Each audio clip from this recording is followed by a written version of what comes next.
একটি বিজ্ঞ আদালত কর্তৃক রায় এসেছে। আমাদের যে দীর্ঘদিনের দাবি ছিল দেশের চিকিৎসা ব্যবস্থার মানকে সমুন্নত রাখার জন্য, যে যারা মেডিকেল কলেজ থেকে গ্রাজুয়েশন করেছে, এমবিবিএস বা বিডিএস ডিগ্রি অর্জন করেছে, শুধুমাত্র তারাই তাদের নামের আগে ডাক্তার বা চিকিৎসক শব্দটি ব্যবহার করতে পারবে। কিন্তু এই বিষয়টির উপরে বিভিন্ন ধরনের পল্লী চিকিৎসক বা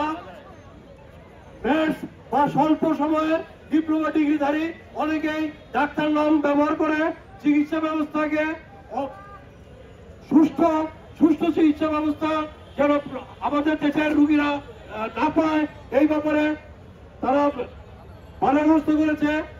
কাজেই এই জিনিসটার বিষয়ে আমাদের আন্দোলন দীর্ঘদিন ধরে চলছিল। কারণ সাধারণ লোকজন যে কোনো কিছুতে যদি পল্লী চিকিৎসক বা সেক্টর বা ম্যাক্সের কারো হাতে কোনো রোগীর চিকিৎসার কোনো ভুল চিকিৎসা হয় বা অপচিকিৎসা হয়, বিভিন্ন মিডিয়াতে আপনারাই নিউজ করেন যে চিকিৎসার ভুলের কারণে বা চিকিৎসকের অবহেলার কারণে রোগীর মৃত্যু হয়েছে। এই কারণে আমরা চিকিৎসক সমাজ দীর্ঘদিন ধরে এই দাবিটা আদায় করার জন্য চেষ্টা করছি যে কারা আসলে চিকিৎসক বা ডাক্তার ব্যবহার করতে পারবে। শুধুমাত্র যারা পৃথিবীর বিভিন্ন দেশেও চিকিৎসক বা ডাক্তার ব্যবহার করতে পারে শুধুমাত্র তারাই যারা মেডিকেল গ্রাজুয়েশন ডিগ্রি অর্জন করেছে, এমবিবিএস বা বিডিএস ডিগ্রি অর্জন করেছে তাতে। এবং এই চিকিৎসকদের বিভিন্ন যৌক্তিক দাবির সাথে যে 5 দফা দাবি রয়েছে, এর সকল যৌক্তিক দাবির সাথে এবং চিকিৎসকদের নিরাপত্তার স্বার্থে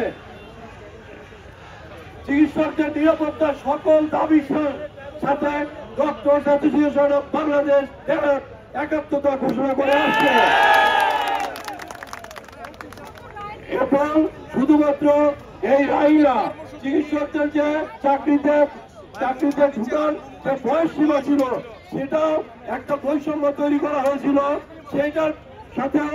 কারণ নর্মাল গ্রাজুয়েশনে যে সময় লাগে তার চাইতে চিকিৎসকদের গ্রাজুয়েশন ডিগ্রি সম্পন্ন করতে 2 থেকে 3 বছর সময় বেশি লাগে।